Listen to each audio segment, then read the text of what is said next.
G'day folks, Starlo here, coming to you live from the COVID lockdown bunker on the far south coast of New South Wales, and we're bringing you a live stream tonight called Rock On.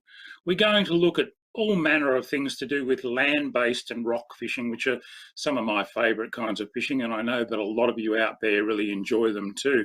I also know that a lot of you are, along with me, in lockdown at the moment. We're looking for fishing-related things to do that we can do from home. I've been tying flies and making floats and maintaining all my tackle and re-spooling reels, and I'm sure a lot of you are in exactly the same boat.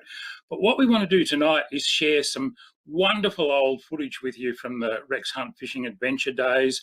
Look back on some of those stories. They'll be new to some of you. There'll be great reminders for some of you as well.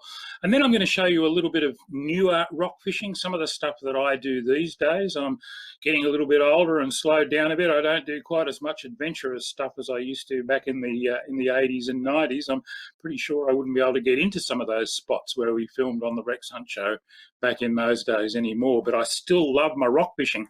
And I've got a few strategies and philosophies for rock fishing that I reckon might be able to improve your results as well. I'm also going to touch on safety, and I know that turns a lot of people off, but seriously, rock fishing can be a pretty dangerous game, so don't tune out when I talk a little bit about the safety aspects of rock fishing as well. But look, we're going to kick off tonight with a wonderful segment that Rex and Bushy did at Dirk Hartog Island. It's off the coast of Shark Bay in Western Australia. This would have been shot in the mid-90s, and I know it's a favourite segment of a lot of people who are fans of this show, but for those of you who've never seen it before, I think you're going to really enjoy it as well. Have a look at this.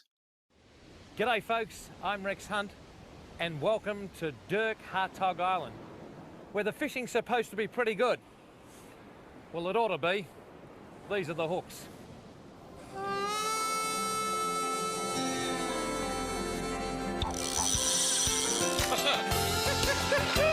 Look at that! The old bearded burglar, he's in his element. Threw it into his net. Unbelievable, mate. It's just like nature. It's what we're all about. I tell you what,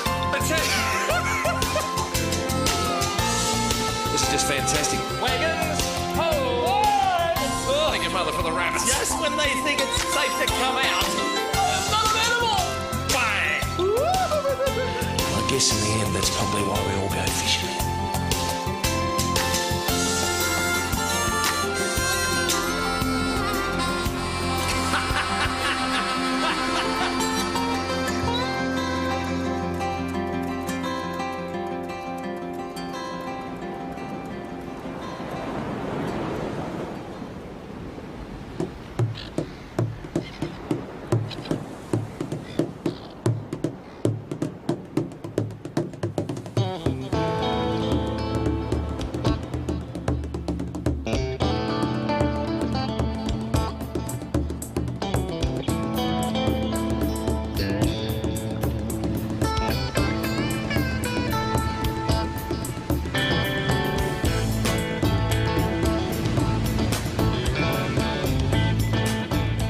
Dutch explorer Dirk Hartog sailed into what is known today as Shark Bay.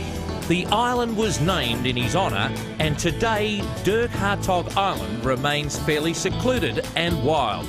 It's one of my very favourite fishing destinations because of its rugged beauty and its wide range of fish species.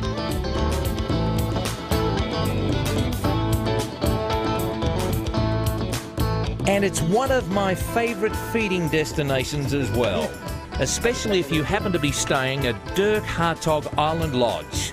The lodge has all the comforts of home, and under the watchful eye of Kieran and Tori, you'll be treated like royalty.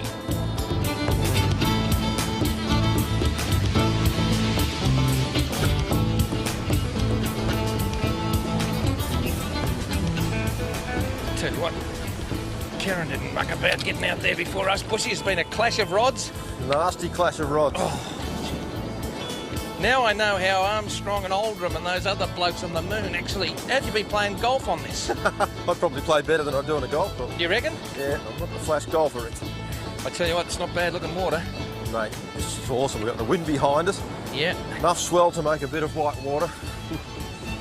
And enough height to keep away from that swell. It's looking good.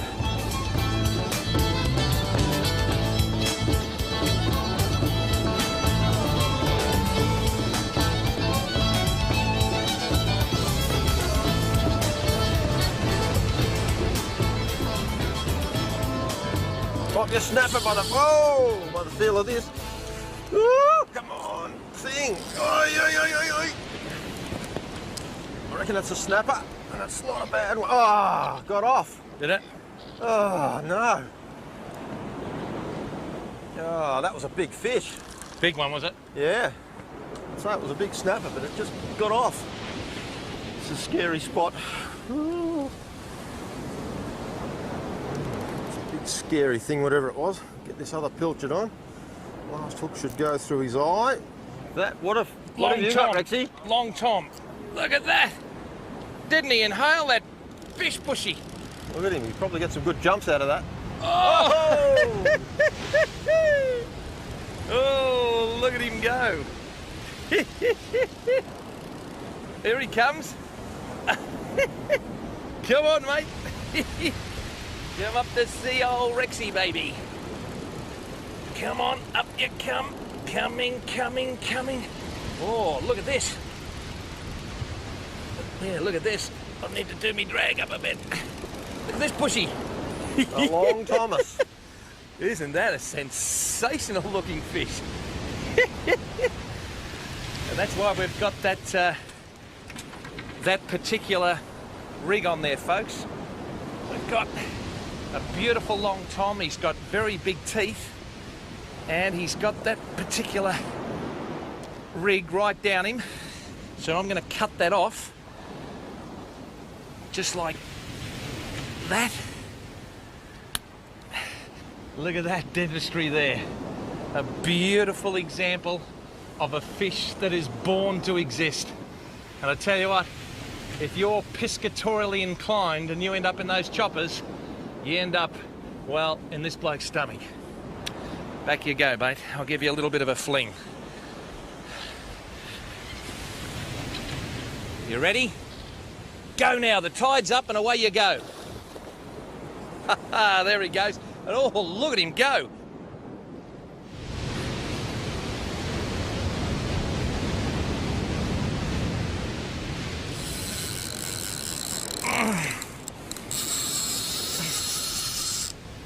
Wow, did he inhale that? What is it? What do you think you've got, Rexy? I don't know. I don't... Oh, it might be another... Oh, he's going towards that reef. Oh. Come away from there, mate. Oh, no. Oh, he's coming this side. Oh, he's coming this side. I reckon it's another one of those things you lost, Bushy. Look at the size of him. Look at the size of this. A big fish. Another one of those gold spot trevally, I think. Oh, look at that. Real original tarum, I'd say. He's going to come out from that white water there. You'll get a glimpse of him. Look at that. Here he comes. Oh. Look at the size of that, Bushy. Look at that. Give him some, Rex. Come away from there, mate. Oh, Bushy. Look, oh, Bushy, look at the size of this fish. Oh, no. Give him some stick, Rexy. You've got plenty of line power. Oh. Oh. Oh. Oh, gee whiz. I'm aching all over. You've got him. All right.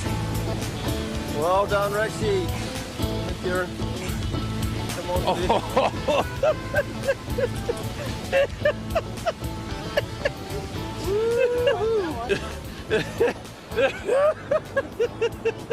This is absolutely amazing. Hold this, Bushy.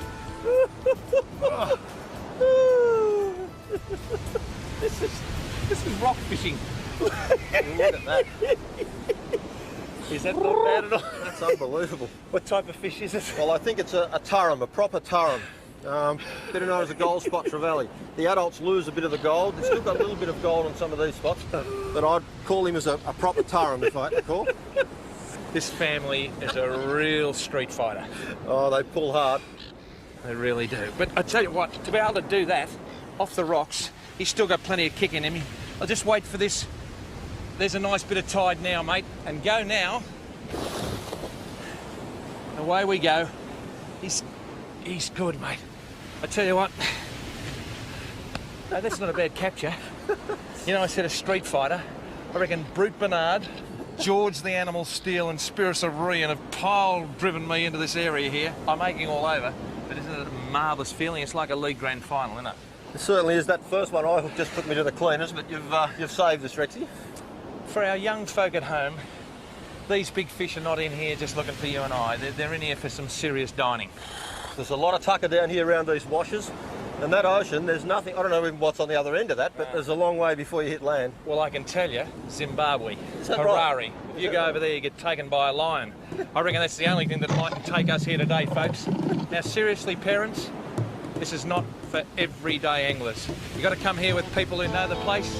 Kieran Wardle, a very, very good example. And you've got to have the right footwear, and you've got to have your mind on the job all the time. But I tell you what, you combine all those things, Bushy, and yibbida yibbida. Not a good day. You didn't even see my lips move, folks. Let's do it again.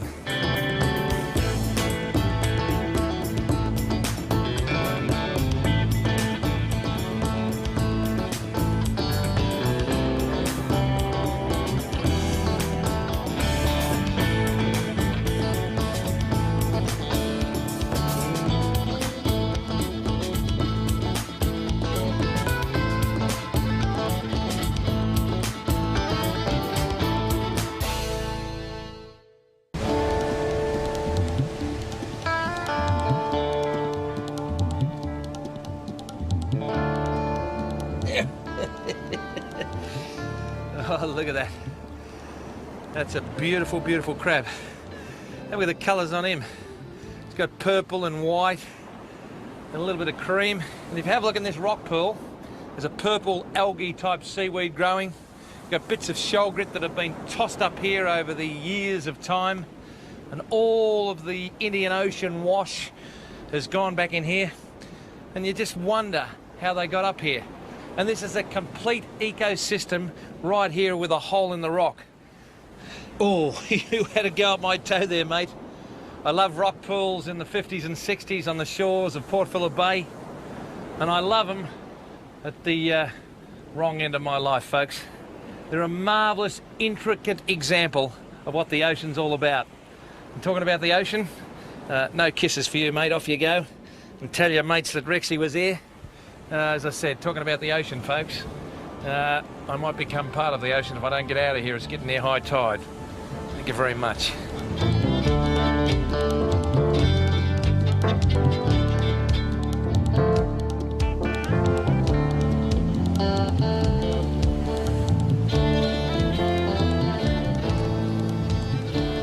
Shouldn't give them too much line here, should we? Because they'll just go under the ledge. No, if they take off with it, they're in trouble. Whack him straight away.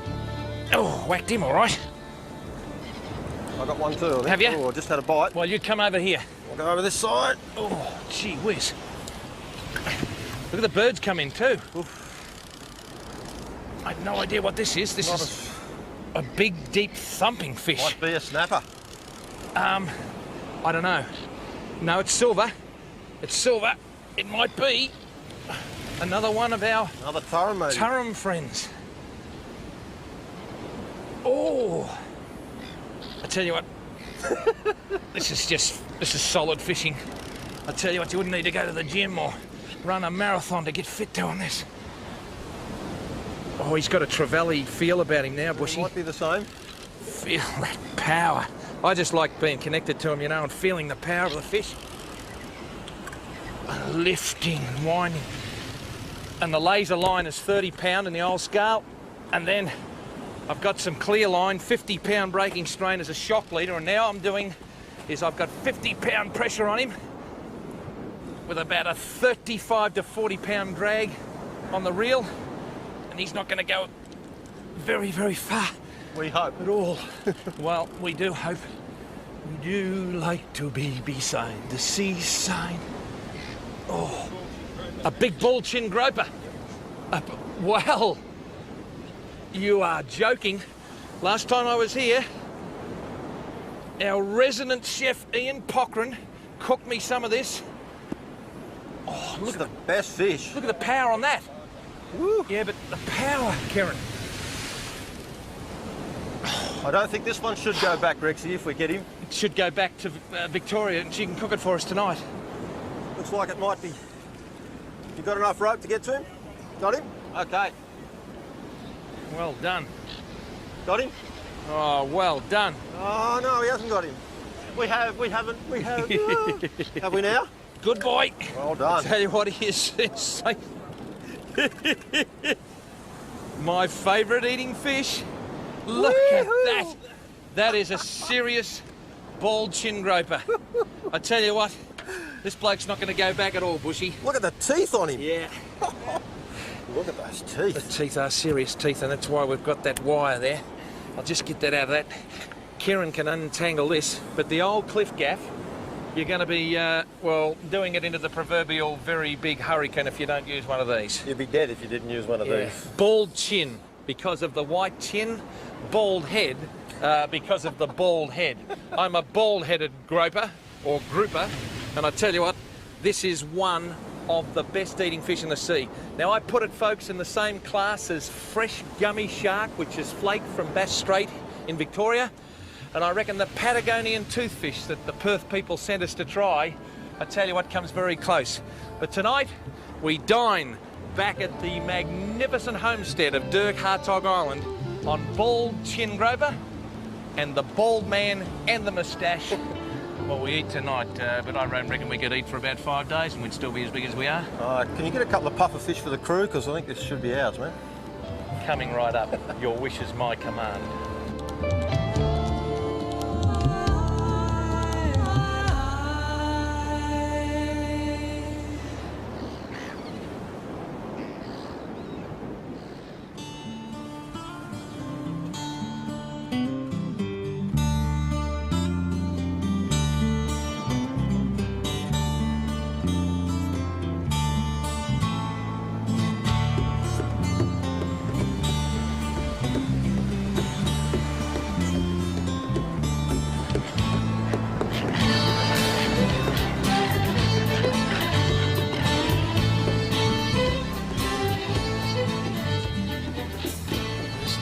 Down to the edge there. It's been getting knocked off by the long toms out there a little bit, so thought I'd just drop one down there. Probably a reef fish or something having a bit of a tap, tap, tap, tap, tap, tap, tap. Tap it. Oh. Oh.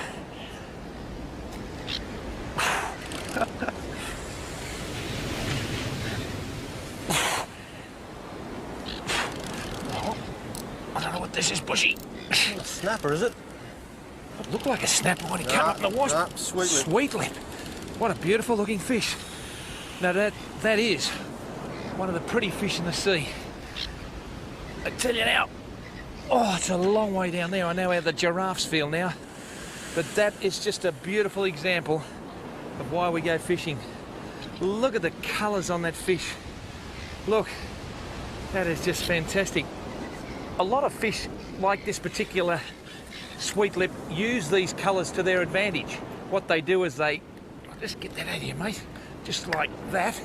What they use is the colours of the brilliant yellows and reds to attract little fish that come in and think, gee, this is a nice place to stay, there's some good shelter here, or better still, there might be a feed. And what happens is even around his mouth, the little fish come in and around here and chomp. And they're just an absolute feeding machine. The eyes on top of the head, similar to a mangrove jack. And apparently they're fantastic eating. I think we've got enough to eat tonight, folks. We'll be like King Kong Bundy to put all that particular groper down our throat. There you are, mate. I'll just wait for a little wave to come up. We'll pop you back. You can probably go back in there now. And away he goes. I gave the entry 7, but the finishing off was a 10. Thank you very much. Can you see me judging the Olympic diving, folks? I'd rather be fishing on Dirk Hartog Island on Dirk Hartog. Where are we? Dirk Hartog Island. Where are we here? Rexy's Ledge. No, it's Rexy's Rock. And never forget it. Thank you very much.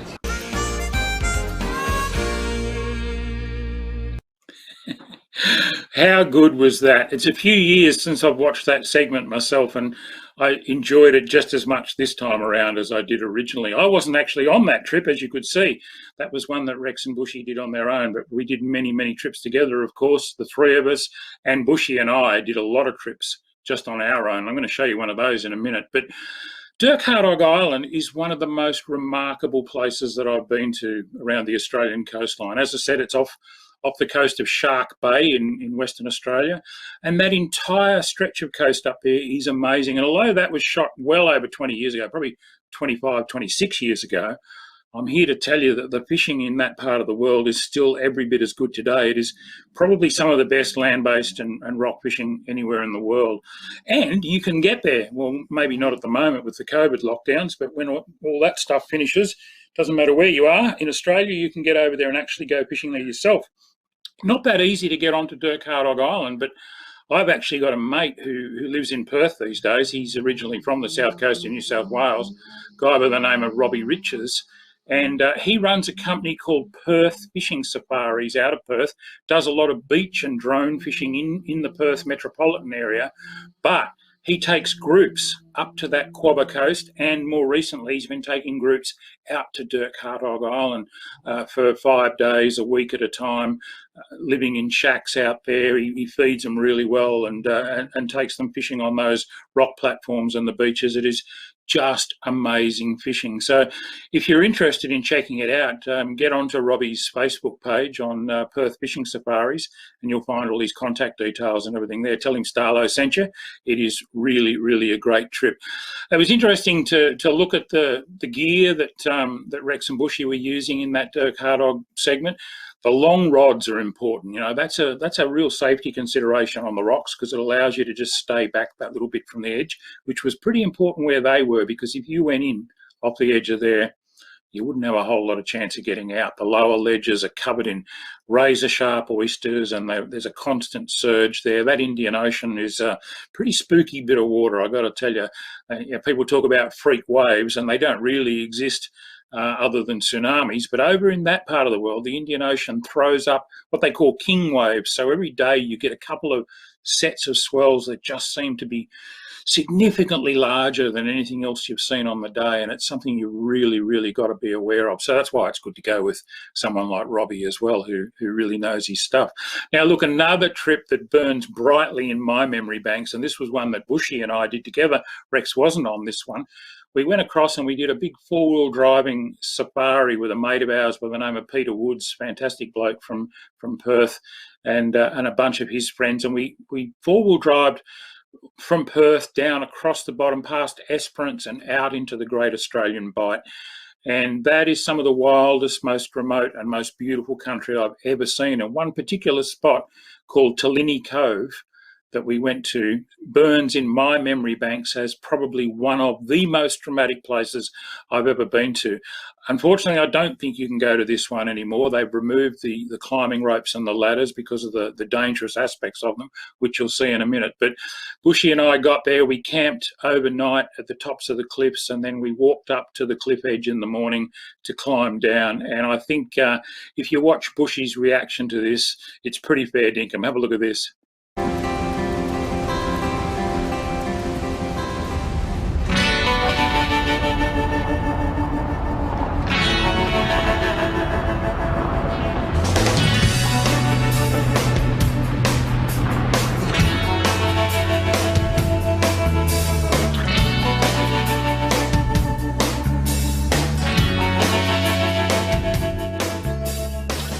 We've finally got here. I've had a beautiful sleep. The moon's been out. Company in the tent wasn't all that good, but I've had a great night. I had the brekkie. I'm ready to go. Only one slight thing yet. There's apparently a 300-foot drop to get down there.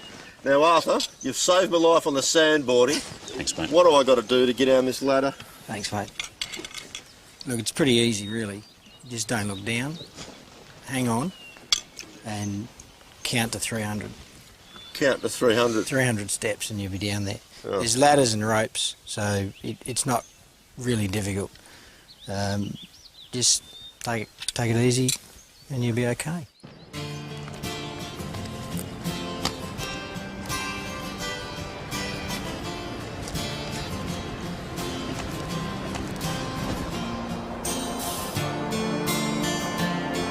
Oh, you are joking. You have got to be kidding me, mate. Where do we really go? I'm not going down there.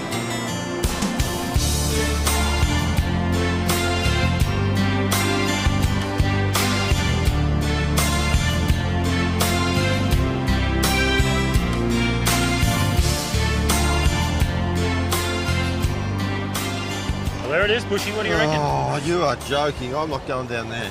There's no way. Have a look. Oh, salmon. There's salmon down there, mate. Oh, I still don't want to go down there. And look behind them. Oh, look at the shark. Big sharky. Don't think about it. Put these gloves on. Oh, God, that's a long way down there, mate. It's a long way, but we Not take a it one fine- step at a time. Yeah. Go down backwards, put your feet one after the other, just glance over your shoulder, and once you've got a spot, put your foot down on it. You'll get down to another section, new rope, a lot stronger, and there's a little traverse. You go across that traverse, don't look down, then you're on ladders, and the rest is really easy. Really No easy. problem at all. All right, with this really strong rope tied to this rusty peg, Arthur. Yeah, it won't break, guaranteed. I'll go first, and then you come behind. I'll take the rods so you've got your hands free, and Right. we'll see on the bottom. Okay. Go for it, Arthur.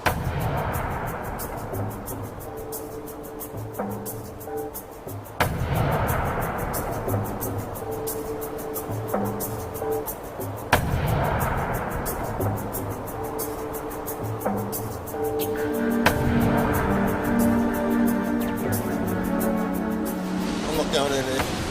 No, you're going across there. No. No way. You sure? Yep. That's fine. I'll start at the top. You can just say I wussed out. Not down there.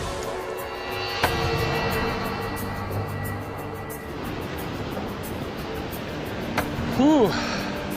Well, I'm about halfway down, and I guess in many ways the worst of it is behind me, but I'm still going to be very careful. I got to tell you, my palms are a little bit clammy in these gloves, and I've got a bit of a tremble in the knees. Now, Bushy has opted to remain on top. He got part of the way down, didn't like the look of it, didn't like the look of the gear that we were climbing on, and decided to stay on top. And I tell you what, I admire him for making that decision. Sometimes it takes a bigger man to say that he doesn't want to do something than to be forced into it by peer group pressure from others. This is not the sort of thing you want to do unless you're 100% certain that you know what you're doing, and also that you understand the risks that you're taking. I am taking a bit of a risk. I've done it before. I wouldn't recommend it for a lot of people though. Whew. Well, I made it. Knees are like jelly, and I'm sweating a bit. I think I'm getting too old for this caper. I think Bushy might have made the right decision, but those fish are still there.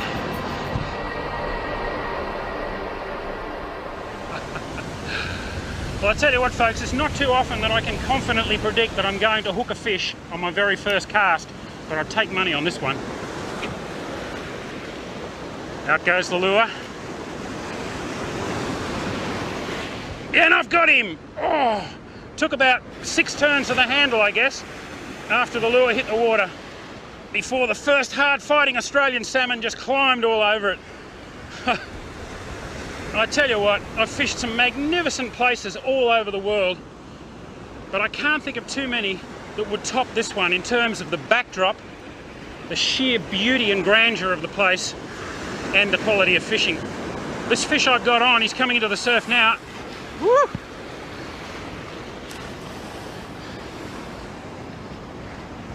Come on, fella. I'll get him in that wave.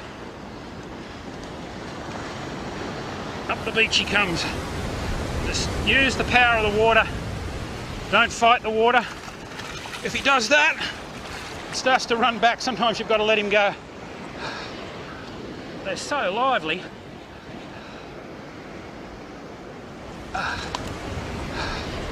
Beautiful fish. I'll bleed him out and he'll be great for the table.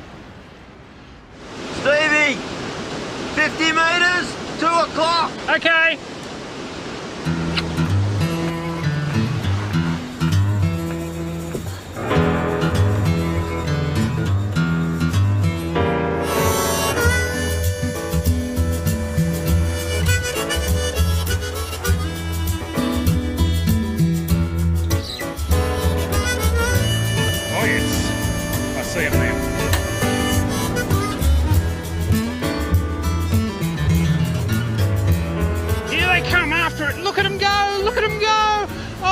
whole sea is alive with it. I'm keeping it ahead of him and I couldn't.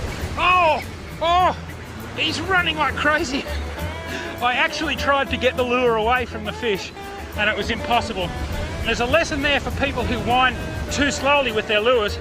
Oh, I think he spat it. I might be able to get it away from him. No, another one got it. People who wind too slowly and they think, oh, the fish won't catch it if I go really fast. I'll tell you something. There isn't a predatory fish in the sea that can't catch the fastest lure if it really wants it. Now this is an absolute last-ditch pathetic effort to catch a fish at Talini Cove. I'm going to cast off this cliff. I don't even know whether I'll reach the water, but here goes. I can't even watch it going. This could be the longest cast I've ever done. It's still going. Got there. I can't. This is too bad. Well, I think this might fall into the category of biting off more than you can chew. There's been a shark in here terrorising this school of salmon that I'm fishing for. So I put one of the smaller salmon on and just threw him back in the surf, and within seconds the shark came in and I could see him hunting the salmon, and then bang, he hit it. And now I'm hooked up to quite a decent whaler shark, and I think it's just too much animal for this gear, but it's a lot of fun. Oh, I got him at the moment anyway. Come away from the rocks, you bugger. There he goes, out through the surf. He might have spat it. Well folks, he jumped out of the water and threw the bait. Well, that's what he did to my bait, and you can see there by the size of each individual tooth hole and the size of the bite radius that he was a pretty decent shark. That was a lot of fun. I might have to try that again.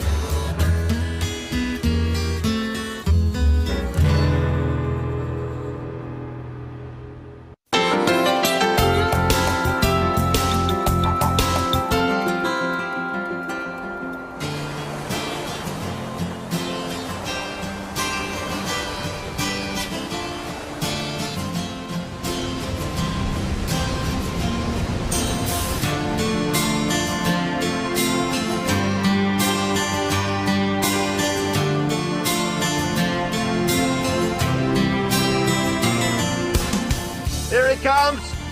He's after it. Oh, he's chasing another salmon. Oh, he bit my balloon. He's got the balloon. I don't think he's got it. He missed it again. That's it. Shark. Big shark coming in. He's on the attack run.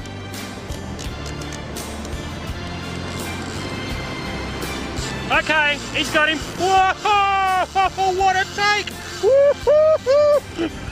I think I'm getting a nibble. I don't think he's got it.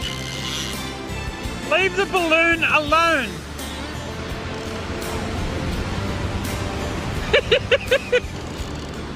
I think he's got him this time. You have got to be kidding. He's eating the balloon. He ate the balloon as well. I hate that. He's hooked him up. Yes, sirree. He has definitely got the bait. Just let him get it down a little bit. He's swimming around out there looking for another one now. Probably time to set the hook. Let everything come tight. And yes! Oh boy! Oh, he doesn't like that. He does not like that at all. Oh, I can feel the big head shakes. He's trying to get rid of it. He's trying to throw that bait out of his mouth. Suddenly he's realised that that salmon he ate is just not quite kosher, and he's trying to get rid of it. We're only using fairly small hooks, and I'm hitting these sharks quite early because I'm trying to get a jaw hook up so that I can release them. I don't really want to hurt them. I'm not looking for a big, deep hook up with large hooks or anything. Oh, this is good fun.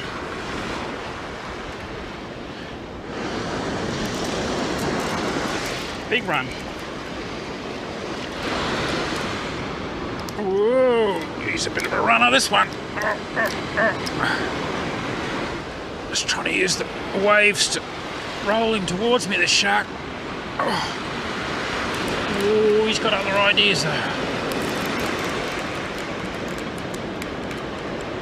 This shark is way out over the back of the bar into deep water now.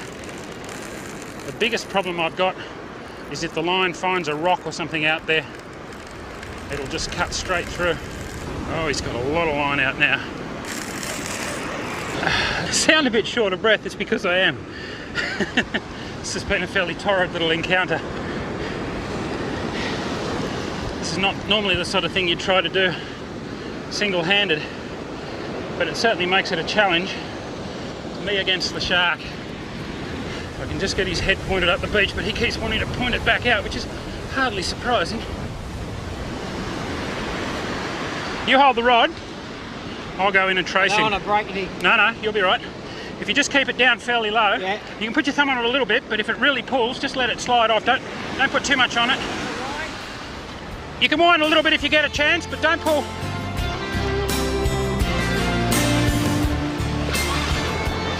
And if I say so, just point it at him and let go of the line.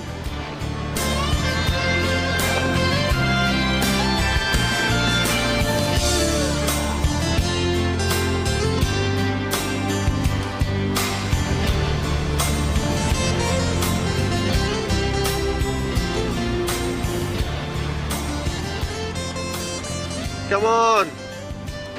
Well, we got him. I got him now.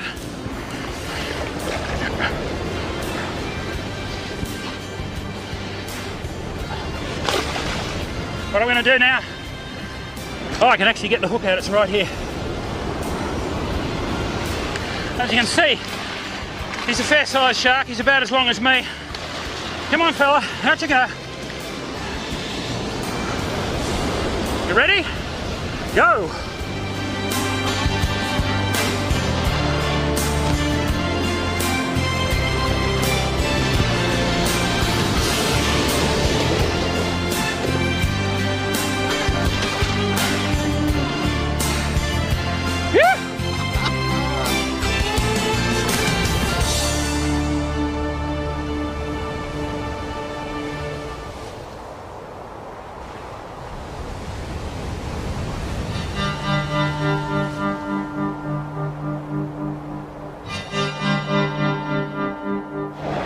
Well, definitely looks like we're back in civilization, Bushy. Unfortunately.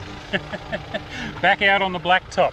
We've just done about 700 kilometres through one of the most remote parts of Australia, and we've seen some outstanding sights, haven't we, mate? I think that's one of the best trips I've ever done, I'd have to say. It just blew me away. What was the highlight for you?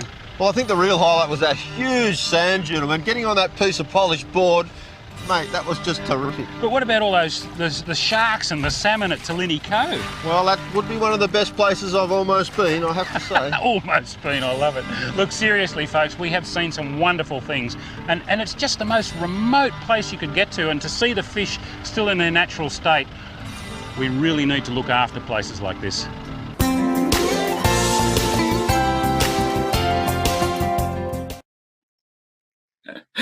Oh, I don't know if I was braver or dumber in those days. I think dumber. I wouldn't do a lot of that stuff nowadays, that's for sure, even if I was physically capable of it, which I'm probably not. That climb down into that place, I've done that about half a dozen times now, and every single time it gets you shaking, and it's awe-inspiring, and ooh, yeah, what an amazing part of the world. And the sharks, I must have hooked at least 6 or 8 of those sharks, and you can probably tell the way that it was cut together. There were different shark encounters there. They were sort of mixed together, and we were sort of trying to capture the highlights. I only managed to get one of them in onto the sand, and it was by far the smallest one that I hooked, and it was still pretty fair-sized bronzy. And I don't know what I was doing, wrestling it and grabbing it like that in the surf. It would have been so easy for it to spin around and chomp onto my shin or my arm or whatever. I don't do this at home, folks. I'll tell you what, I used to do some crazy stuff. Got to tell you another little story about that trip to Talini Cove. I mentioned in it that we were eating the salmon, and a lot of people don't really hold Australian salmon in particularly high regard as an eating fish, but I don't mind them, particularly if you bleed them straight away and you cut away all the red meat when you fillet and skin them, and they cook up quite nicely. And those ones from down there in that part of the world, I don't know whether it's the clean water or whatever, they're the best ones I've ever tasted. But we kept about 6 or 8, and rather than carrying them back up all those ladders and ropes, there's an old pulley system there. You might have seen the framework for it on the edge of the cliff, and they used to use it to lower gear down and bring it up, and we decided to bring the fish up using the flying fox pulley. So we put the 6 or 8 salmon in a basket. It was nearly dark, climbed out, attached the wire cable to the back of the four-wheel drive, one of the four-wheel drives, and just drove it away slowly through the bush. And I was at the edge watching it come up, and I was going to wave and tell them to stop driving when the basket got to the top. As I say, last vestiges of light, and this pulley wheel's creaking around and around, and the basket's coming up through the dark, and then suddenly back in the bush behind me I hear this like a rifle shot, and the cable had broken, and the pulley started going back the other direction and accelerated very rapidly as that basket started to fall the 300 feet through the air. And then I heard this other sound, and it was the end of the cable coming through the bush behind me, scything from one side to the other like a demented snake, actually cutting down shrubs as it was coming. And I'm standing there right next to the framework. So I just threw myself flat on the ground, and the wire went over my head and out through the end of the pulley. And I can just remember the silence afterwards and the little pulley wheels still going as it slowed down.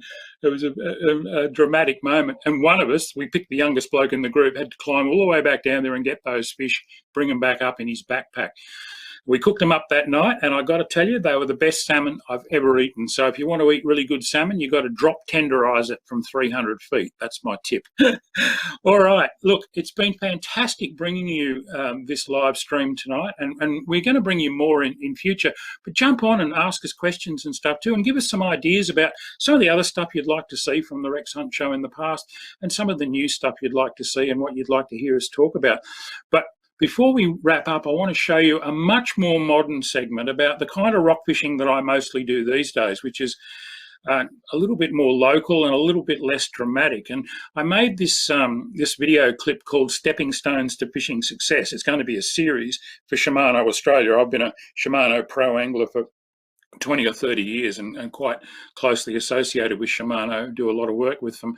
And I did this how-to video targeting black drummer or rock blackfish, pigs, whatever you want to call them, just from my local rocks about 800 metres from where I'm sitting doing this live stream at the moment. So this is real homegrown fishing using much lighter tackle, targeting fish that we can all go and catch, but there's also a really, really important safety message in this clip. So watch closely.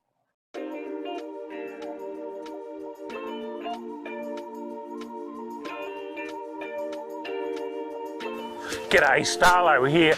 Welcome to another episode of Stepping Stones to Fishing Success, brought to you by Shimano. And today, I'm literally stepping on stones because I'm going rock fishing.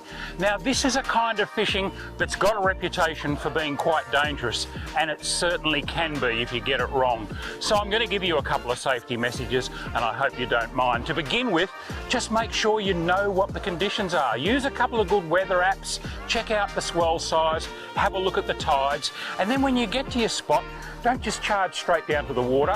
Sit in a safe vantage point for about 15 or 20 minutes and just watch your ledge that you intend to fish. See if there's any swells coming across it. Wear the right clothing and footwear, and I always these days wear an inflatable PFD in case I did end up in the water. If you do all those things and you're a little bit careful about what you're doing, rock fishing can be so much fun, especially if you keep it nice and light like I like to, and put a bit of burley in. I'm going to mix up some burley now. What I've got here is a bucket of old bread scraps. I've been keeping all our old stale bread at home and just sticking it in the freezer. And I've added some water. And I'm also going to add some of this. This is just green weed or cabbage weed that grows here on the rocks. So I'm mulching all this up because if I just throw the bread straight in dry, it's just going to float away. All it'll attract is seagulls. But if I turn it into a nice porridge, it'll do the trick. So I'm just going to throw in a couple of handfuls to start with, and then every time I rebait or go to make another cast, I'll throw another small handful in, just right at my feet where the wave action will break it up and carry it out to the fish. You want to start a continuous stream of burley that'll bring the fish to you and make them hungry, not feed them too much.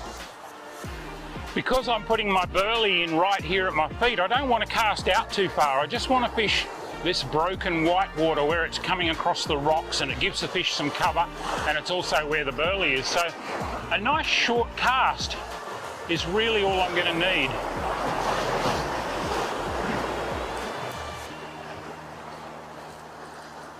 There's something. Oh, I don't think it's what we're after. Oh. Ah, well, it is. That's a black drummer or rock blackfish, but it's certainly not the size I was looking for, but it's a good sign that there's a few there in the burley already. So I'll carefully unhook this little bloke and get him straight back into the water. Off you go, mate.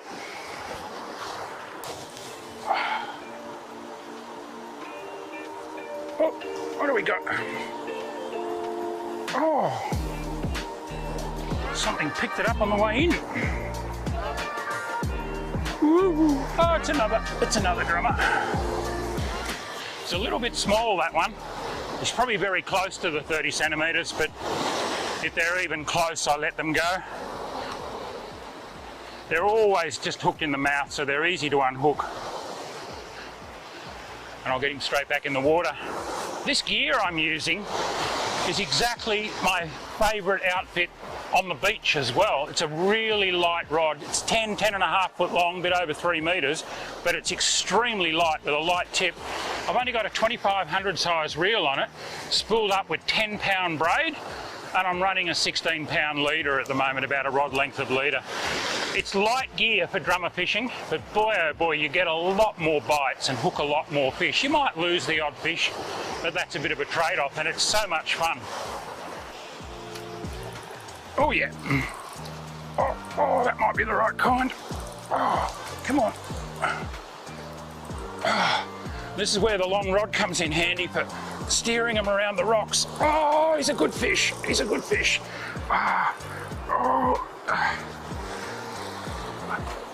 And then I've got to start looking for somewhere to wash him out. And this little channel here is probably as good as anywhere. Well, that's what we're after. That's a black drummer, also known as a rock blackfish.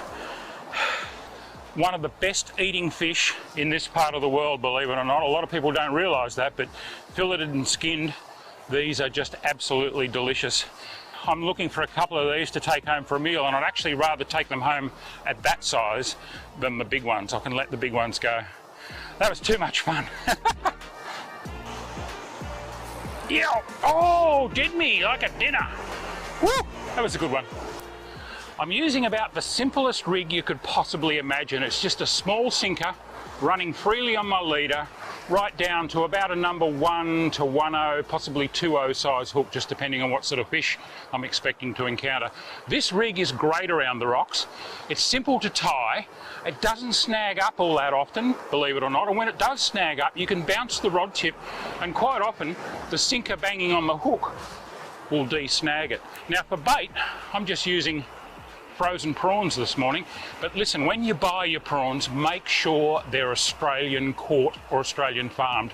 Don't use imported prawns because they can carry diseases from overseas and introduce them into our marine waterways. Now I like to peel the prawn, so I'm just going to break the head off, and that always goes into the water to become part of my burley trail. And then I just de-shell the prawn again. All the shell bits go into the water. They all add to that attractive trail that we're making. Still a little bit frozen, this one, but that's all right. And there we go. That's going to be my bait. I could possibly get 2 baits out of that, but I'm a great believer in big bait, big fish, so let's see.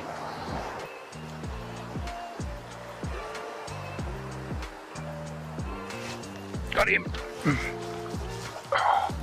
Oh yeah. Come on. Oh yeah, come on. Oh, he's found a rock. Oh, come out. Oh. He found a rock, but I got him out.